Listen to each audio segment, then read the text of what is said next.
Yan, mayroon po ako ngayong chicken breast. I-slice ko po yan, then lulutuin ko po for today.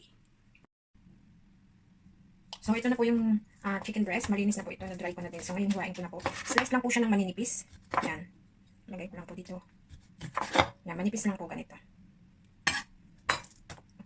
Depende naman po sa inyo kung anong size na gusto nyo. Kung makapal ng konti, kung mas manipis, din mahaba. Ganun po.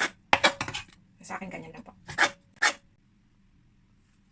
So, ayan po, na-slice ko na po lahat yan. Yan.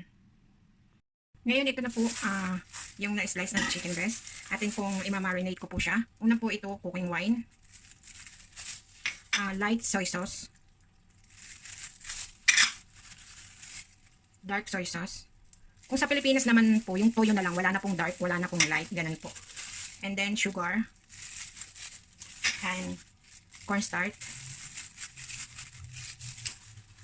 At ito pong cooking oil. Bigyan po natin konting oil. And then ngayon po, i-massage po natin siya para lahat po ng slice ay malagyan. So,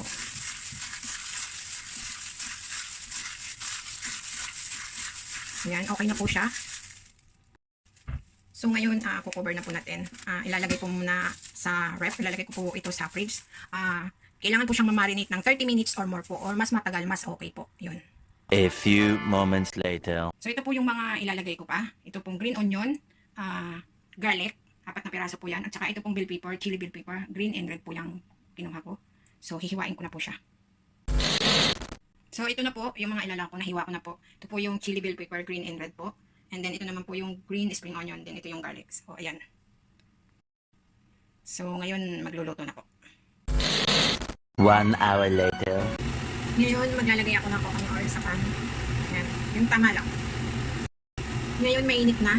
Ilalagay ko na itong sliced marinated na chicken breast. Yan. Papry ko lang siya until mag-golden brown. Yan.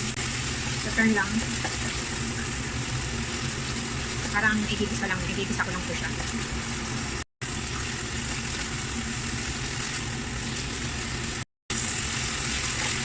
Yan, ngayon, okay na.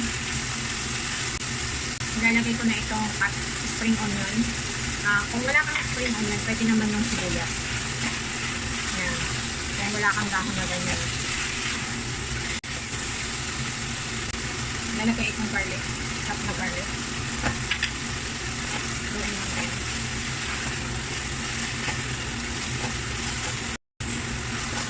Haluin lang. Parang iginigisa lang po natin.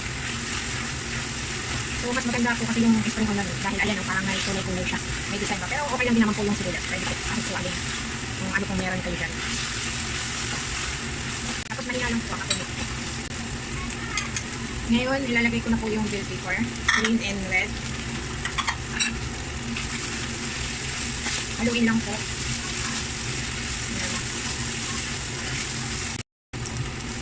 Yan, haluin lang po. Mga 5 to 8 minutes. Yung alam lang po natin na luto na po yung chili pepper. So, depende kayo na po ang tumingin kung okay na. Kakaunti po ito kaya medyo mabilis po kung naluluto.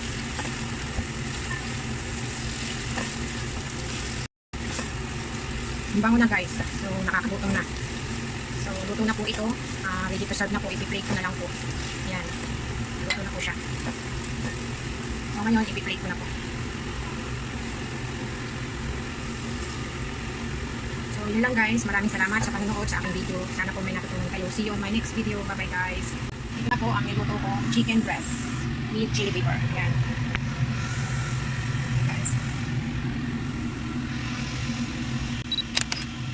Bye. Bye.